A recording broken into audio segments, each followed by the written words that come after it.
আল্লাহর তিনটা বড় ইহসান আমাদের উপরে, এর চেয়ে বড় কোনো দয়া আল্লাহর আমাদের উপরে। সবচেয়ে বড় দয়া তিনটা। প্রথম দয়া তো আমি মানুষ হিসাবে অস্তিত্ব নিতে পারলাম, এটা প্রথম দয়া। দ্বিতীয় আল্লাহর দয়া হলো আমি মুসলমানের ঘরে অস্তিত্ব নিলাম, এটা দ্বিতীয় দয়া। তৃতীয় দয়া হলো সর্বশ্রেষ্ঠ নবীর, যিনাকে তৈরি না করলে আল্লাহ কিছু তৈরি করতেন না, মুহাম্মদুর রাসূলুল্লাহ, যিনি নবীদেরও নবী, রসুলদেরও রসুল, নবীদেরও ইমাম, সৃষ্টির সর্দার যিনি, সমগ্র সৃষ্টির সর্দার যিনি। বরং বলা যাইতে পারে যার রহমতের ছোঁয়ায় সমগ্র সৃষ্টির অস্তিত্ব। ওমা আরসালনাকা ইল্লা রাহমাতাল লিল আলামিন, যার রহমতের ছোঁয়ায় সমগ্র সৃষ্টির অস্তিত্ব, ওনার উম্মত হওয়ার সুযোগ হয়েছে। এর চেয়ে বড় ইহসান আর দয়া কিছু হতে পারে না। এই তিনটা ছিল আল্লাহর বড় দয়া আমাদের উপরে। যেটা আল্লাহর করণীয় ছিল আল্লাহ করছেন। এখন আমরাও এখানে যারা আছি, আমরা চিরদিন এখানে থাকবো না। মানুষ চিরঞ্জীব না, এটা আল্লাহর ঘোষণা। ফাইন্নাকা গায়রা মুখাল্লাদ, আল্লাহ ঘোষণা দিয়েছেন তুমি চিরঞ্জীব না। কোরআনও বলে কুল্লু নাফসিন যায়িকাতুল মাউত, কোনো মানুষই চিরঞ্জীব না।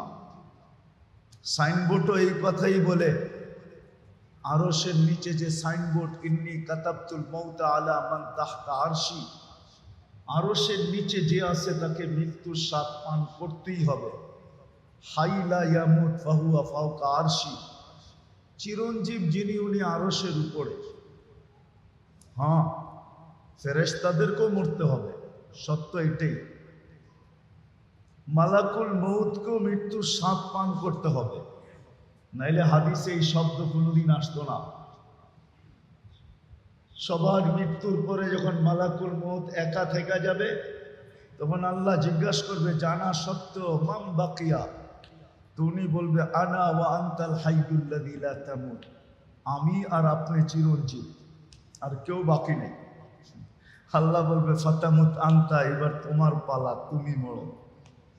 সায়ুলকি আলাইহি সাকারাতাল মাউত, মৃত্যুর যাতনা আল্লাহ ওনার উপরে ঢালবেন। উনি একটা চিৎকার দিয়া পড়বেন আর বলবেন লাউ আলিমতু সাকরাতাল মাউত মা কাবাসতু আরওয়াহাল মুমিনিন, মৃত্যুর কিঞ্চিত ধারণা যদি আমার জানা থাকতো তো কোনো মোমেন মুসলমানকে আমি কোনোদিন এত কষ্ট দিয়ে নিয়ে আসতাম না। বিদায় চলে যেতে হবে আমাদের। আল্লাহর দায়িত্ব ছিল তিনটা, ইহসানের বদলায় আমাদেরও দায়িত্ব তিনটা, পুরা করে যেতে হবে। মানুষ হিসাবে অস্তিত্ব, মানুষ হিসাবে যেতে হবে, জানোয়ার হিসাবে গেলে চলবে না। কেননা কোরআনে মানুষকে আল্লাহ সম্বোধন করছেন উলাইকা কাল আনআম, এরা মানুষ সামাজিকভাবে বটে, কাগজ কলমে বটে, দুনিয়ার মানুষের চোখে বটে, কিন্তু আল্লাহর কাছে এরা মানুষ না। উলাইকা কাল আনআম, মানুষ না, বাল হুম আদাল। কোরআন যেন বুঝাইতে চাইতেছেন যে চতুষ্পদ প্রাণী হইলেও তো মনকে বুঝাইতে পারতাম, কিন্তু চতুষ্পদ প্রাণীও না, এর চেয়েও নিকৃষ্ট। আর নিকৃষ্ট এইভাবেই যে চতুষ্পদ প্রাণীগুলা দোজখে যাবে না, বরং কিতাব কাটলে দেখা যায় কিছু প্রাণী জান্নাতেও যাবে। কিছু প্রাণী কি ওলামা বলে শুনে আসতেছি, আসহাবে কাহাফের কুকুর জান্নাতে যাবে, শুনে আসতেছি কওমে সালের উট জান্নাতে যাবে। শুনে আসতেছি আরো অনেক প্রাণী আছে যারা জান্নাতে যাবে, কিন্তু মানুষ, বাকি প্রাণী মাটি হয়ে যাবে। কিন্তু মানুষগুলা জাহান্নামের ইন্ধন হবে। এই জন্যই বালহুম আদাল।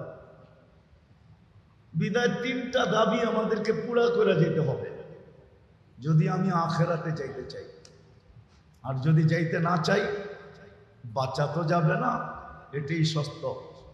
কবি এটাই বুঝায়, যদিও নাকি লাগাও, যদিও নাকি পালাও তুমি আকাশেতে লাগিয়ে সিঁড়ি। সিঁড়ি লাগায় পালাইলেও কিন্তু মৌত থেকে পালানো যাবে না। কোরআন এটাই বলে, আইনাল মাফাদ, কোথায় ভাগবে?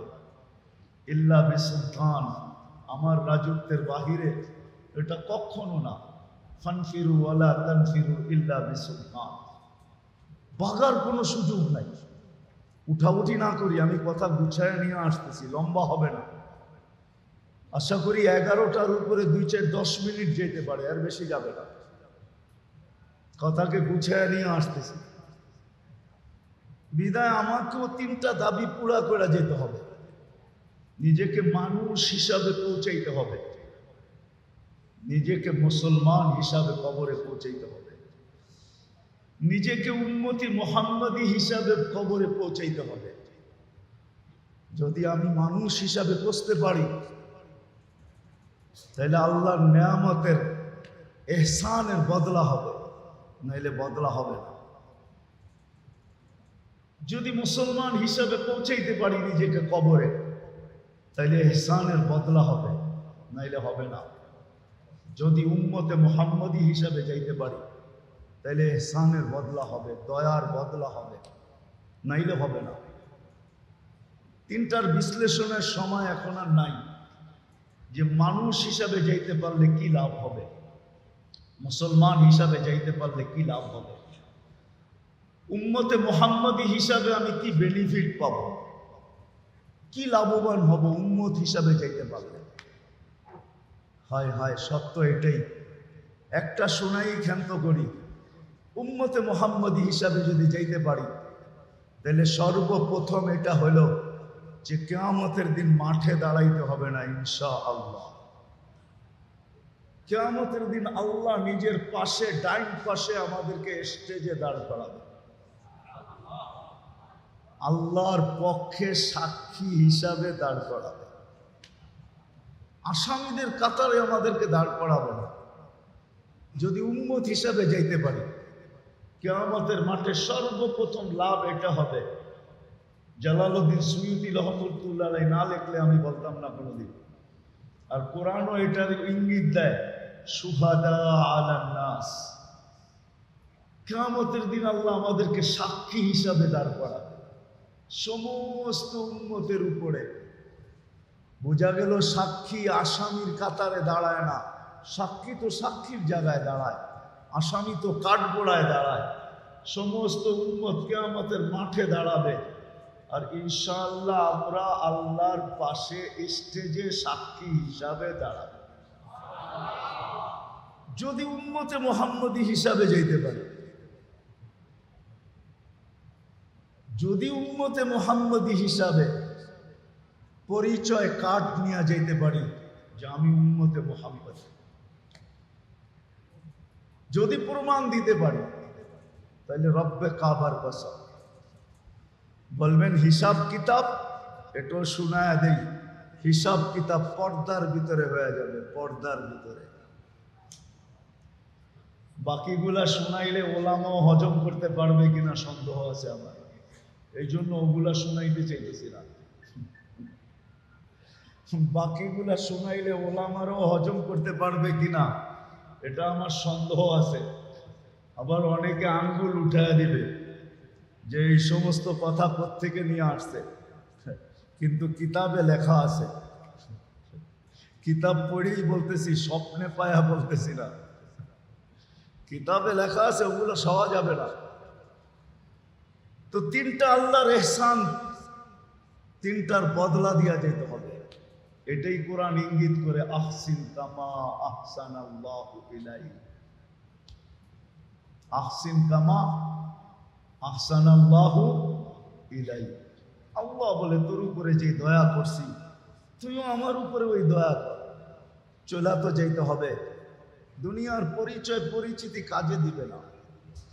আজকে যদিও দুনিয়া আমাদেরকে বুঝায়, খুব মিডিয়া বোঝায়, দুনিয়ার শিক্ষা বোঝায়, দুনিয়ার দীক্ষা বোঝায়, দুনিয়ার পরিবেশ বোঝায়, দুনিয়ার সোসাইটি বোঝায়, দুনিয়ার প্রত্যেকটা জিনিসই আমাদেরকে বোঝায়, দুনিয়ার পরিচিতির বড় মূল্যায়ন বোঝায়। আমিও মানি মূল্যায়ন, কিন্তু এটা আকাশের নিচে মাটির উপরে, ভিতরে না। ভিতরে এই পরিচয়গুলো চলবে না। কামরাঙ্গীরচরের মানুষ একটু ভালো করে বোঝে, এই পরিচয়গুলা আকাশের উপরেও চলবে না, মাটির ভিতরেও চলবে না। এই পরিচয়গুলা শুধু আকাশের নিচে, মাটির উপরে। আজকে হয়তো এটা ঢোল বড় আওয়াজে বাজে, আমিও মানি, বাঁচতে পারে, কিন্তু মরতে দেরি। এই শব্দ আর বাজবে না। দুনিয়ার কোনো পরিচয় পরিচিতি এই 2.5 হাত মাটির নিচে চলে না। কবরটা 2.5 হাতই গভীর হয়। এই মাটির ভিতরে দুনিয়ার কোনো পরিচয় চলে না। পারতে পারেন আপনি দুনিয়ার যত পরিচয়ের কার্ড আছে সব দিয়া দিতে পারেন, কিন্তু দেখবেন কয়েকদিন পরে কার্ডগুলা মাটির সাথে মিশা যাবে, কিন্তু এই পরিচয়ের কোনো ছোঁয়াও এখানে লাগবে না। রব্বে কাবার কসম।